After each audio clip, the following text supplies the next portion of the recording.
3:30 बजे पुलिस के कुछ लोग और कुछ सिविल ड्रेस में लोग आए कि आप मार्शल आर्ट के टीचर थे, मार्शल आर्ट सिखाते थे। पूछा कि आपने अपना नाम क्यों बदला, सलीम खान से सलीम अहमद क्यों किया। तो उन्होंने कहा कि मेरा नाम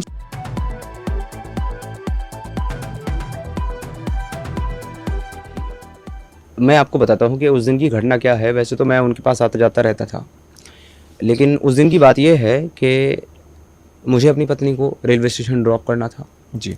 मैंने उनको सुबह 6 बजे रेलवे स्टेशन ड्रॉप किया, गाजियाबाद, दिल्ली। अच्छा। उसके बाद मैंने रात को ही फ़ोन किया था सलीम भाई को कि सुबह मुझे उनको वहाँ छोड़ना है और उसके बाद 2 दिन वो बाहर हैं, तो ये 2 दिन मैं आपके पास रहूँगा। तो मैं उनको छोड़ करके और सीधा सलीम वास्तिक के पास सुबह 7:30 बजे पहुँच गया उनके घर पे। ये 24 फरवरी की बात है, शुक्रवार की सुबह 7:30 बजे मैं पहुँचा। तो वो सोए हुए थे, मैंने उन्हें डिस्टर्ब नहीं किया। मेरी थोड़ी तबीयत ख़राब हो रही थी, मैंने मेडिसिन ली और मैं भी लेट गया। दोपहर तक मैं उठा तो बल्कि लेटा हुआ ही था बिस्तर पे। एक इस तरफ बेड पे सलीम भाई लेटे हुए थे, उनके बाजू में एक और दीवान पड़ा हुआ था, उस पर मैं लेटा हुआ था। मेरी तबीयत ख़राब थी। तकरीबन 3-3:30 बजे पुलिस के कुछ लोग और कुछ सिविल ड्रेस में लोग आए और आकर के उन्होंने कहा कि सलीम भाई से पूछा कि आपकी तबीयत कैसी है। उन्होंने कहा कि अब तो ठीक है। अब क्योंकि उनके पास पुलिस वाले, ये लोग मिलने जुलने वाले लोग आते जाते रहते थे, तो वो किसी को लगा भी नहीं, उनको लगा कि लोग होंगे। तो उन्होंने कहा कि आपको हमारे साथ चलना पड़ेगा, हमारे सीनियर अधिकारी आपसे मिलना चाहते हैं, लोनी थाने चलना पड़ेगा आपको।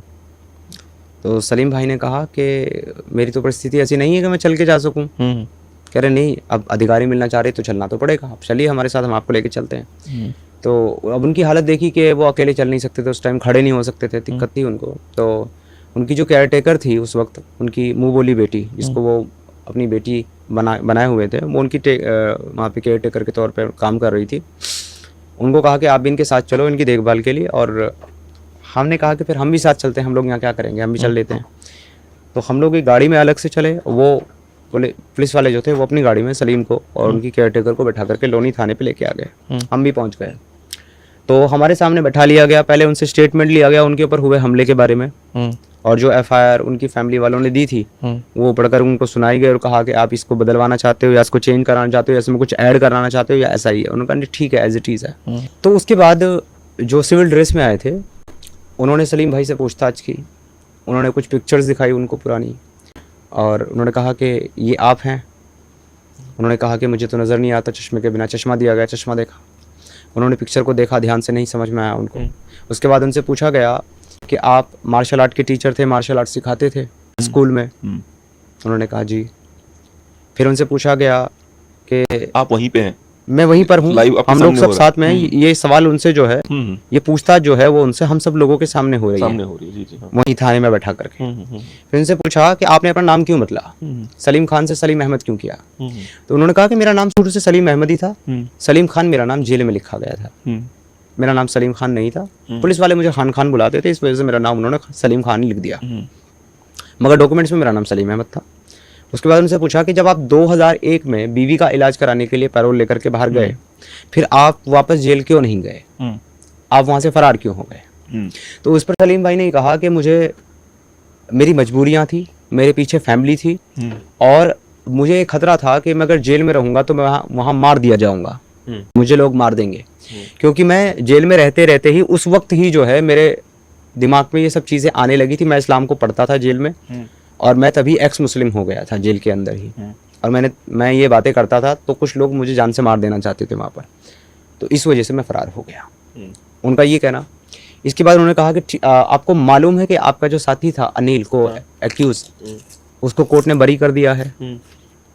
अगर आप फरार ना हुए होते तो शायद आप भी उस केस में बरी हो जाते।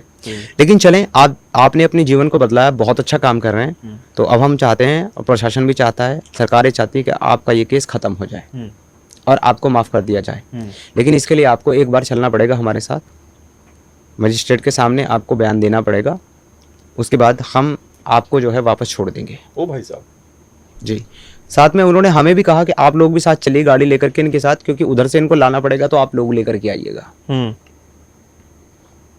हमने कहा ठीक है, चल लेते हैं भाई साहब। तो ये कह करके वहाँ से पुलिस, लोनी थाने से लेकर के पुलिस उनको चली, और रास्ते में एक थाना पट्टा है शाहदरा में, उस थाने में ले जाकर के उन्होंने पहले गाड़ी चेंज करी, जिस गाड़ी में वो बैठाए थे वो गाड़ी चेंज करी, सरकारी गाड़ी उन्होंने मंगवाई, उसमें उसके सामने खड़ा करके सलीम खान का फोटो खींचा। वही फोटो है वहाँ पे? हाँ, वो जो फोटो सर्कुलेट होता है वो फोटो खींचा, वीडियो बनाई।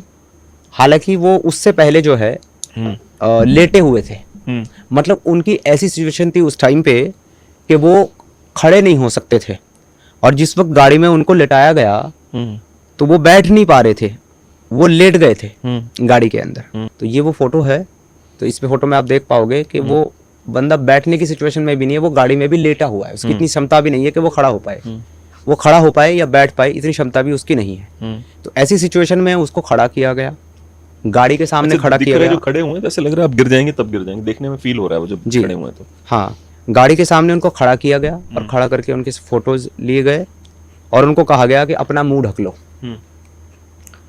सलीम खान ने कहा कि मैं मुंह नहीं ढकूंगा, मुझे मुंह नहीं ढकना है, आप मेरा ऐसी फोटो लो। उन्होंने कहा कि नहीं ढक लो, हमारा प्रोटोकॉल है, ज़रूरी है। मैंने कहा नहीं, मैं बिना मुंह ढके बिना रुमाल के मैं फोटो खिंचाऊंगा। फिर भी उन्होंने जिद